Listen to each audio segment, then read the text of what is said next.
My motion to enforce child support, can we do that the same day as well? My client I haven't even been served. he will be in a matter of minutes, Judge, and then we could have him sworn to return that day. Recording your judicial proceedings. This video's for you.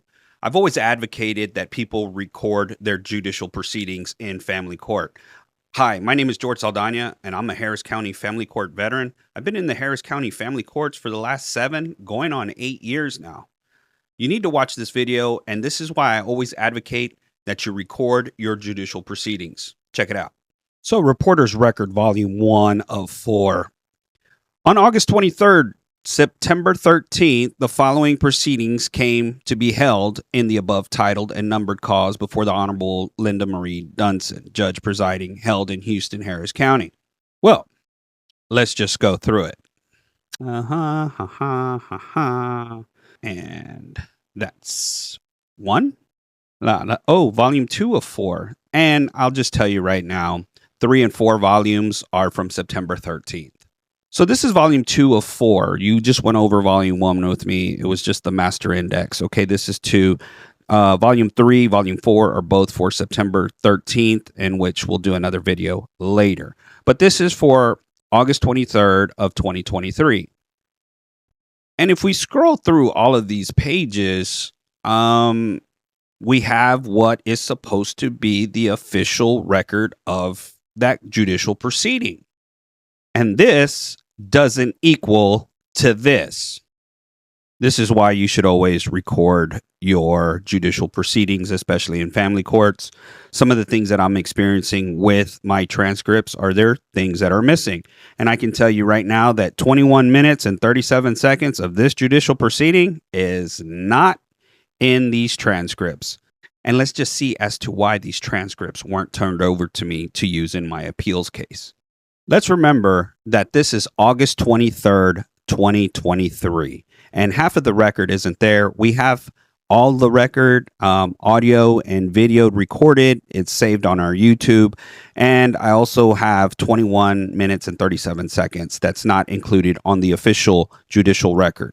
So let's dig in and let's see where we can go from here as to why they didn't want to turn over these official records to me to use for my appeals case. So if I remember correctly, this was my enforcement. I had been trying to serve my ex for over a year. They said that while I was trying to serve her, that it was harassing her because she didn't want to accept service. She was running from the process server. She was running from Constable Precinct 4 there in Harris County. In trial, we eventually read the affidavits for the return of service into the record. So that's already been proven. But this happened before trial. And since I had been trying to serve her with a motion to enforce and to revoke her probation for violations of the possession and access order, they wanted to use a common tactic that they use in family court. Now we're going to serve him with an enforcement. We're going to go after him for child support. So these judges won't allow me to appear by Zoom because then I ask for Zoom codes and then all of my friends want to watch the Zoom and then they can't really hide anything. So they've been asking me to drive from San Antonio to Houston to go to in-person judicial proceedings, which is fine. I don't mind. I took all of my court watchers. They were all there. Some recorded, some didn't. And we have audio and video plus eyewitnesses that can tell you what truly reflected on the judicial record that day. Now, if you look at the video, you're going to see the court reporter. She's there and her head is moving around. So you can't say that the court reporter was not there. She's on the left of the judge. So playing lawyer games, what they wanted to do is they wanted to serve me with child support, but they wanted me to come to them. So they got the process server, which is a common tactic, just to serve you outside of the courtroom, right? I kind of knew it was coming. I had been watching the Harris County District Clerk's page under services, and I knew they had taken out service. So I had been kind of expecting it. But the issue I had was they allowed her to evade service for over a year. Then they make me come to the court just to get served. And when you hear what the judge has to say, I think you'll see a little bit of a bias there. But it doesn't reflect what I have in front of me, which is on paper, signed by Michaela McChristensen of the 309th District Court. And I've been telling y'all this for years, that Harris County has treated me totally like crap as a parent, as a father, and it goes to show you my child is suffering without a father because of these issues, these infractions, violations, unethical business transactions, whatever you want to call it. The child isn't receiving justice, and everything the Harris County family courts should be doing, they aren't. They're not protecting the best interest of the child. So let's start off with page 14 of August 23rd, 2023. And this is why we record. Carolyn Cook Robertson, who is opposing counsel, first of all, this whole performance has been videotaped and audio taped. It will be on Facebook within an hour. It will be on YouTube. It will be all over. He does this every time anybody goes to court. The court, which is the judge. Okay, number one, I already know what they're going to say. No recording. If you watch the video, I'm not recording because I'm in front of the judge and it's not exactly a POV view. The court then says, thank you. No recording, no cameras in the court. And do I have that posting? If not, we'll make sure it's there. Opposing counsel, Carolyn Cook Robertson, judge, one of the exhibits he wanted. And the judge interrupts and says, and I don't, that's if, okay, I would hope that you would respect this court not to do that. So the judge is asking for respect that you'd not record, but if it weren't for this recording, I wouldn't be able to bring you this educational material. So let's keep going. I would hope that you would respect this court not to do that. We have a court reporter making a record. And at the end of the day, when the case comes before this court, I'm going to be listening to testimony and facts that's coming before that. And I understand that this is a family court, so it's high emotions. And I believe that both parents should be active in their children's lives.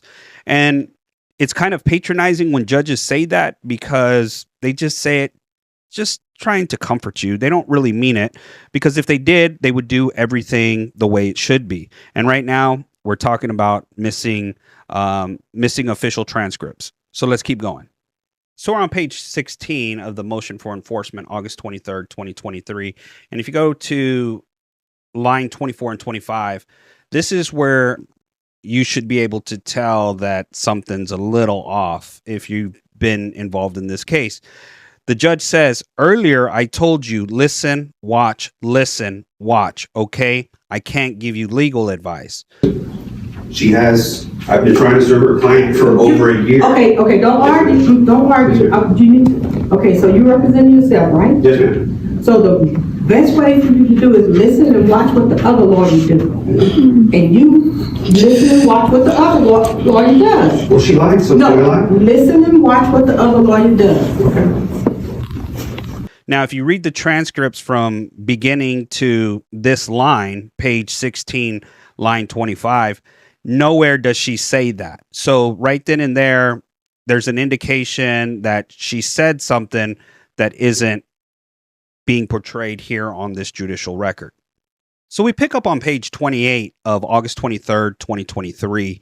And again, if you read the transcripts from beginning to page 28, you're not going to see some of the things that I'm talking about right now. And this is where we pick up. And I just want to highlight this portion here. I know, Carolyn Cook Robertson, opposing counsel, I know I'm just trying to get stuff on the record here because he's told me 3 times today he's going to file a grievance. And attorneys like to muddy the water with the judge when they tell them that. They like to just kind of tell the judge, hey, you're a whistleblower. He's been threatening to file a grievance on me. Filing a grievance on an attorney is your right. It's there to ensure that there's oversight over attorneys that violate the Texas Lawyers Creed and the disciplinary rules of professional conduct. And I have that right. I have that entitlement to file that. The fact that opposing counsel is telling the judge that should be an indication or a warning to you that they're trying to label you as a whistleblower. And this is the relevant part in most of this video. when you say things that are untruthful, that's what they're there for, right? We're talking about the grievances. When in the disciplinary rules of professional conduct, it specifically states in Rule 8 that the lawyer cannot make statements of fact that they know are untrue, right? And so that's what I'm trying to tell the judge. And then I say, I'll get served, judge. Do you want to swear me in? Well, we didn't talk about any kind of process or anything, right? So that's where the video is going. I'll get served, judge. You want to swear me in. Those were my words. If you read from the beginning and you get to this point, we don't talk about getting served or swearing in.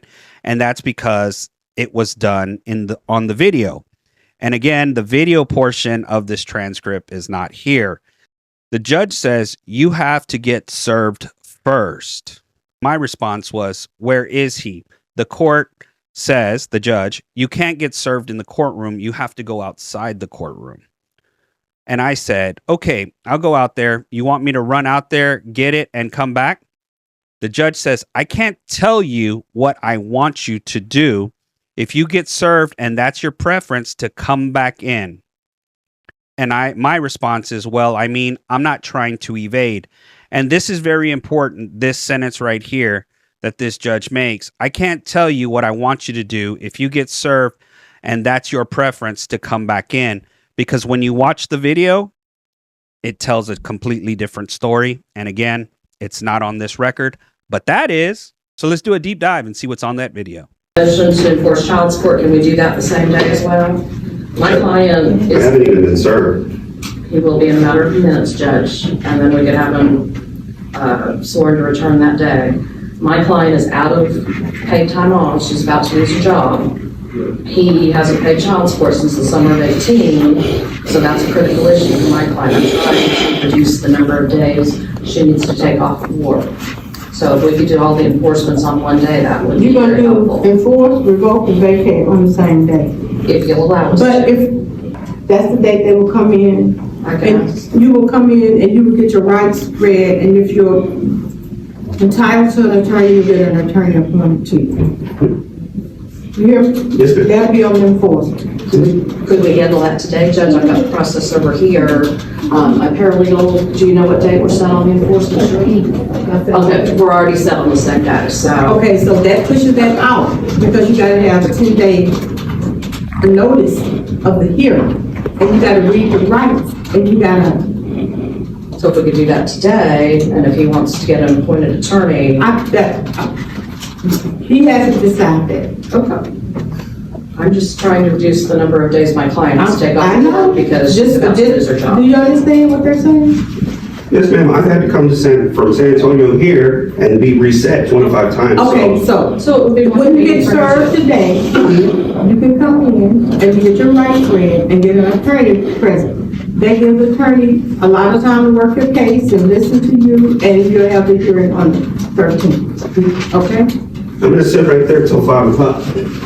That's all right. Okay. They'll be there when 5 o'clock comes. All right. You gotta leave out here Once you're served, I sometime. don't think that we need to sit till 5 o'clock. He's telling you ain't gonna leave out the door to get served until 5. And I'll stay to 6 if that's what it takes to get you rights read this morning and appointment of attorney. And I'll stay to 6 if that's what it takes to get you rights read this morning and appointment of attorney. Okay.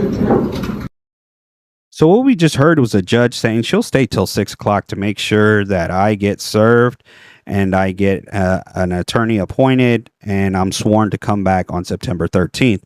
But in the court transcripts that we do have on page 28, she says, I can't tell you what I want you to do if you get served and that's your preference to come back in.